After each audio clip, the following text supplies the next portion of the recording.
What up, dudes? Welcome to another book video. I'll figure that out. I'll figure out how to start videos. Actually, I have still no idea. But this is anticipated books of 2023 coming out in March or April. I don't know, whenever we get to editing it.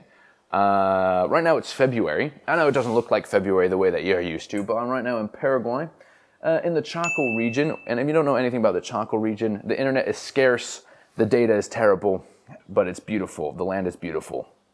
Yeah, so if you ever want to visit, go for it. It's a wild, actually like a wild west out here. But yeah, it's quite nice. But it's difficult to make YouTube videos when you're out here. So that's why this is coming out so late. But yeah, anticipated books for 2023. What do I want to read? Will I read these? Most likely. I can tell you for certain, because I've already finished them, that I have read a couple of these books on these series. But for the rest, most likely I'll get to them. Yeah. We'll see how it goes. The first off is Tress of the Emerald Seas, which I can say I finished already, which is cool. That means I did it, I completed something on my list, which is wonderful. But it's not only that one, but all the secret projects from Brandon Sanderson. I think all 4 are coming out this year. Okay, I know all 4 are coming out this year if there's no delays, like every 3 months. And the first one, all I can say, Tress, it's been a great one. I really enjoyed it. It was definitely a different take on a book. Or like just the narrative view of the book was something completely different than I've ever read, and I really enjoyed it. And I'm looking forward to the other secret projects, whether it's the 2 other ones that are in the Cosmere or the other one that's completely something else. I'm looking forward to anything Brandon Sanderson has to offer. But keeping up with Brandon Sanderson, the second book that I am looking forward to, or maybe the second series, is the Mistborn Saga 2. I actually read all of the Wax and Wayne, the 3 books before The Lost Metal, but I can't remember anything, honestly speaking, of what happened, which is really surprising since I only read it like maybe 5-6 years ago, which means my memory is bad, which means I'm getting older. It's almost my birthday, and that's sad that I already am forgetful and I'm losing it. But yeah, I actually don't remember anything from that series. Mistborn, of course, I'm sure you've heard, is an amazing series. There's 7 books in the saga now. The last one just coming out last year or late last year, The Lost Metal, and I'm looking forward to reading it. I heard it's really exciting. It has a lot of connections to the Cosmere, but I didn't know if I could just jump into it and knowing what's going on. So I'm reading the first 4 books. I started the first one of this Wax and Wayne Mistborn Saga 2. We'll see when I get to it, but I think I'll get to it since I am now committed to reading the 3 books before it. The next one is The Last Argument of Kings by Joe Abercrombie. I mean, that's just because it's the 3rd book of the series. I've already read the first 2, and I'm actually listening to the 3rd one now. I'm maybe halfway done. But it's more the Age of Madness, which is the 2nd trilogy. I really enjoy, and I think it goes well with just talking about Mistborn, how Mistborn, you have the first saga, and then 300 years later, you have the 2nd saga. And then you have, what is the first series called? Shoot. The first series from Joe Abercrombie is called... No idea. Called the First Law series.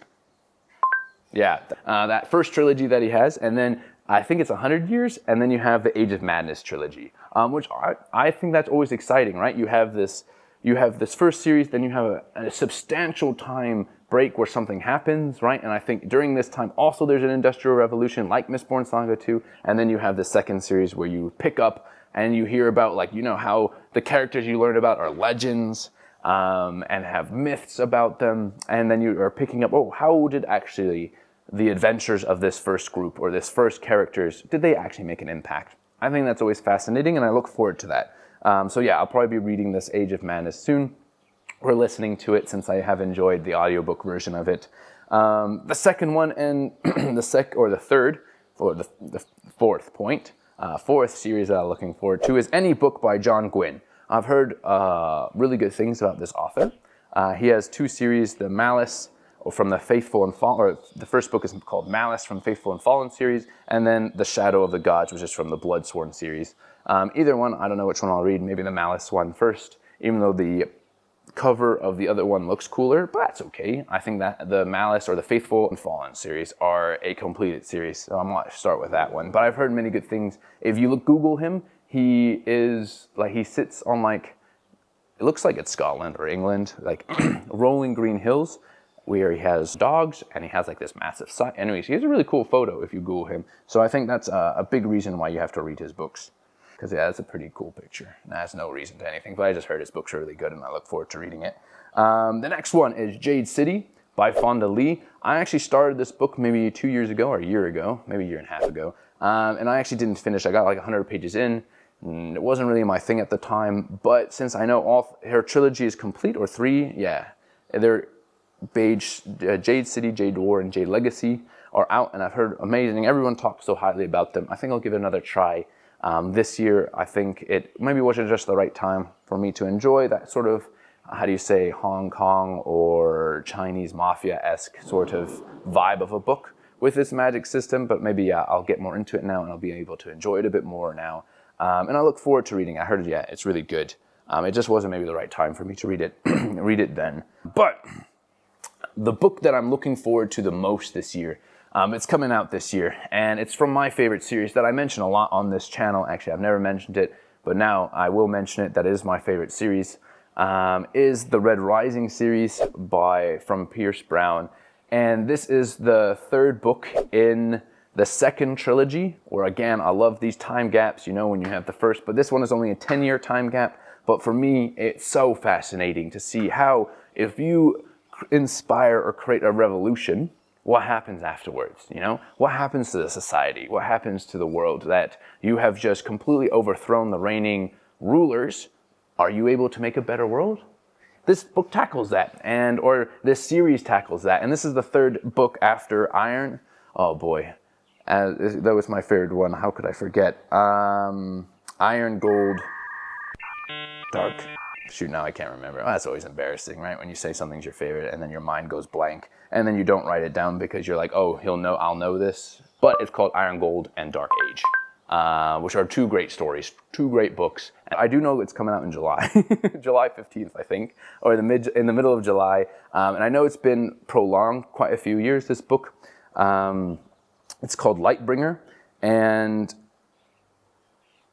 it's this 3rd book of this. And anyways, I'm just really looking forward to it. I think Red Rising as a first series, great trilogy, great 3 books. The first 2 of this series, also great.